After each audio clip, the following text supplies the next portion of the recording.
तो कलयुग में भी दो अवतार, एक बुद्ध अवतार, वो तो चले गए मनुष्य शरीर में, और दूसरा कल्कि अवतार। कल्कि अवतार का पता नहीं है आपको? जिनको मुसलमान फकीरों ने कनवा दज्जाल कहा है, उसका पता नहीं है। वो अपना काम कर रहा है, लेकिन रुका क्यों हुआ है? इसीलिए रुका हुआ है कि कलयुग में संतों का प्रादुर्भाव हो गया और संत आ गए। तो संत आ गए तो वही रोके हुए हैं। आप समझो कि संत न होते जगत में, कलयुग में अगर संत न होते तो जल मरता संसार। समझो, गिरी बदरिया पाप की बरस गई अंगार। देखो प्रेमी, जो जो पाप थोड़ा बहुत था, पाप और पुण्य का यानी बीज खत्म नहीं होता है। जब से ये पाप और पुण्य का नियम बनाया गया, अच्छे और बुरे का नियम बना सतयुग में, तब से यह रहा है। तो जब से ये रहा है और धीरे धीरे यह बढ़ता चला गया है। और जब जब बढ़ा है तब तब ये शक्तियाँ आई हैं। जैसे अभी बताया आपको, सुनाया, यदा यदा है धर्म से ग्लानिर्भवति बहुत भारत अभ्युत्थानम्, ये शक्तियाँ आई हैं। जब जब हुए धर्म की हानि, ये शक्तियाँ आई हैं तो ये आती हैं, तो ये काम करती हैं। तो जब आप समझो कि कलयुग आया, तब कलयुग में आए, सुधार का काम किया नहीं। अब ये पाप बढ़ता चला जा रहा है, पाप का एकदम से वातावरण पैदा होता जा रहा है। पाप आप ये समझो कि लोगों के सिर पर सवार होकर के और गलत काम करवा रहा है लोगों से। तो ऐसे समय में यानी वो शक्ति प्रकट होकर के विनाश को करना चाहती है, लेकिन सब अगर चले जाएंगे, विनाश हो जाएगा, तो बचेगा कौन? और समझो कि पाप की वजह से ही यानी कर्मों के वजह से ही सज़ा मिलती है। अभी आपने प्रार्थना किया, कहा कि यमराज की अदालत में जब पेश किया जाओगे तब क्या मुँह दिखाओगे? प्रार्थना किया ना, कहा माता गर्भ में वादा करके, माता के गर्भ में वादा करके आए थे कि हमको मनुष्य शरीर ठीक से दे दो, हमारा ये शरीर ठीक से बना दो, और हम बराबर भजन करेंगे, इबादत करेंगे। हम अब इस माँ के पेट रूपी नरक में, जहाँ टट्टी पेशाब भरा हुआ है, मांस के लोथड़े भरे हुए हैं, काल कोठरी है, यहाँ कोई उजाला नहीं है, यहाँ कोई तेज हवा नहीं मिल रही है, तो हम अब इधर फिर नहीं आएंगे।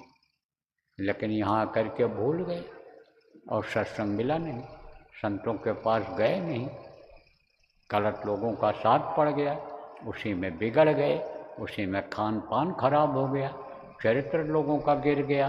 तो ऐसे में क्या हुआ कि कर्मों का जो ये विधान बना हुआ है कि कर्म बर्तान विश्व रच राखा, जो जस कीन सो तस फल चाखा, जो जैसा कर्म करता है उसको वैसा फल मिलता है। तो कर्मों की वजह से नरकों में जाने लग गए, और नरकों में बड़ी मार पड़ती है, बड़ी तकलीफ होती है। तो यहाँ अगर आप कोई चिल्ला तो अभी 4 लोग दौड़ करके आपकी मदद करेंगे, बचाएंगे, लेकिन वहाँ कोई सुनने वाला नहीं होता है। तो कहा गया है कि जिसका कोई नहीं होता है उसका वो प्रभु होता है। वो प्रभु सुनवाई कर दिया और उसने भेज दिया। किसको भेजा? संतों को भेजा। जब देखा चिल्लाते हुए, ऐसी दशा देख जीवों की, सतपुरुष ने की दया महान, संत रूप हुए जग में आए, सतलोक का पता बतान, सुरत शब्द का सच्चा मारक, संत मता का किया बखान, और शब्द शब्द सीढ़ी रच डाला, चढ़ चढ़ पहुँचो अगम ठिकान। तो संतों का प्रादुर्भाव होगा। तो संतों का काम क्या होता है? संत का काम ये संहार करने का नहीं होता है, रक्षा करने का होता है, बचाने का काम होता है। उनका काम परमार्थी काम होता है। परमार्थी काम किसको कहते हैं? जिसमें अपना कोई स्वार्थ न हो और दूसरे का मदद कर दिया जाए, वो उसको परमार्थ कहते हैं। कहा गया वृक्ष कबहु न फल बकै और नदी न संचय नीर, और परमार्थ के कारण ये संतन धरा शरीर।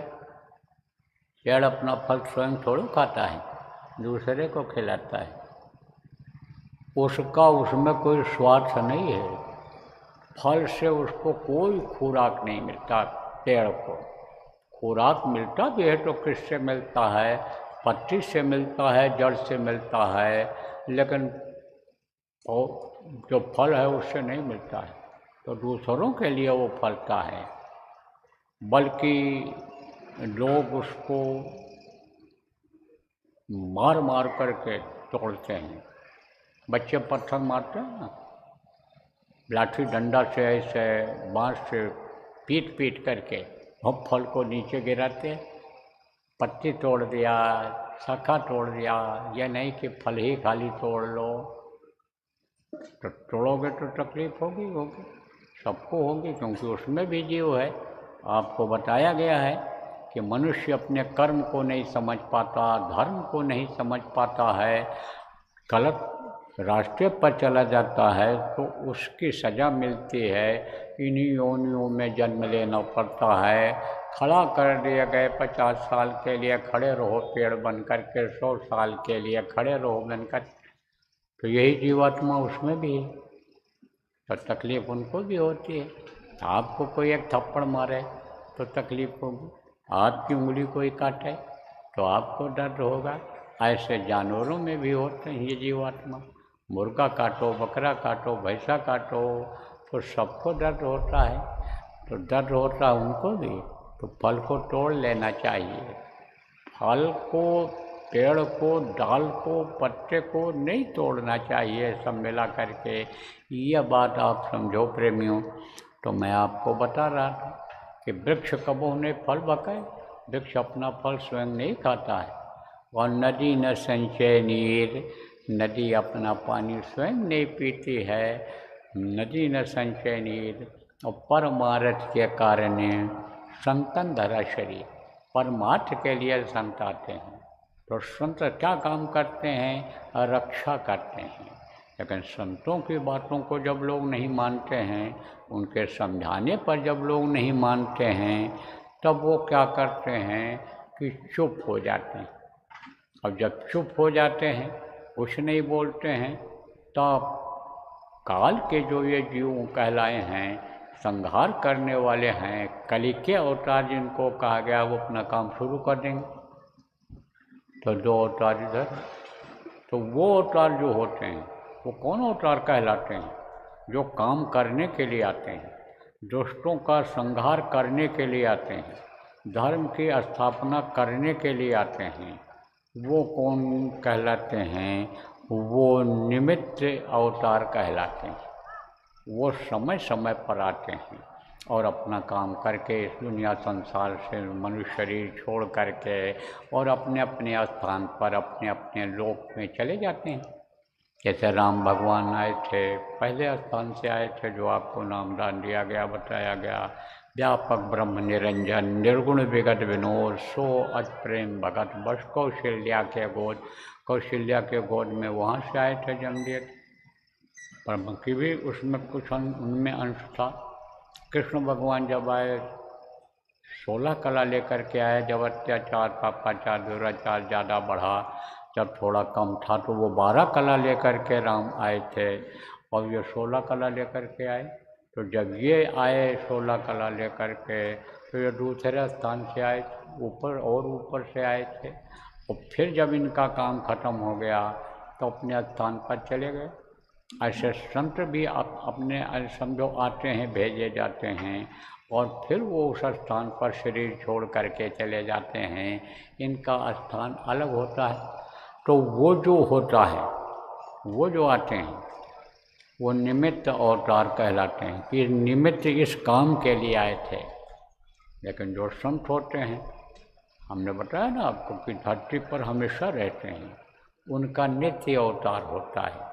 कोई न कोई संत इस धरती पर हमेशा रहता है, कभी गुप्त रूप में रहता, कभी प्रकट रूप में रहता है, जब जनता जनार्दन को लोगों को ज़रूरत पड़ती है तो प्रकट रूप में आकर के उनको काम करने का आदेश ऊपर से मिल जाता है। तो गांव-गांव, कस्बा, शहर-शहर घूम कर के मानी वो धर्म की स्थापना में मदद करते हैं, लोगों को धार्मिक बनाते हैं, काल के चंगुल से बचाते हैं, अकाल मृत्यु से बचाते हैं, प्रेत योनि में जाने से बचाते हैं। और नहीं तो एक जगह बैठ कर के और पूरे सृष्टि का संभाल करते रहते हैं। तो संतों का काम क्या होता है? संतों का काम दया का काम होता है।